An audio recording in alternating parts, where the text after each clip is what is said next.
Wow, it was really amazing to be invited to go to this. It's already a real honor to be elected to the National Academy, but C'est formidable d'être also invité. C'est déjà un honneur d'être this invité is à a very l'Académie, mais special être role ici to pour cette talk about réunion the avec le presidency. président, This c'était is really vraiment something quelque chose de special. spécial. He announced there would be a commitment to basic research in the future, and I think that's Il a a pretty annoncé qu'il y beautiful aurait un sign engagement envers la recherche de base à l'avenir. Et je pense que c'est une bonne chose. La recherche de base et ses applications sont importantes, donc c'était très intéressant.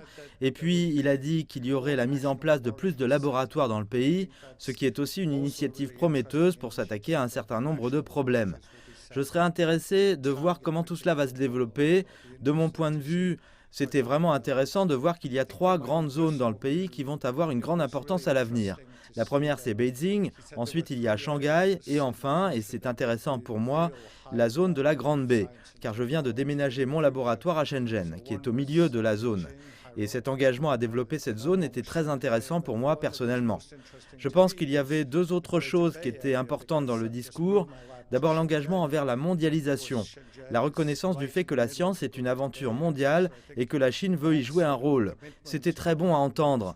Et enfin, si vous demandez aux scientifiques ce qu'ils veulent, aucun scientifique au monde vous dira qu'il veut plus de bureaucratie. Or, le président a vraiment dit qu'il devrait y avoir une réduction de la bureaucratie pour les scientifiques. Voilà les deux éléments de son discours que j'ai vraiment retenus.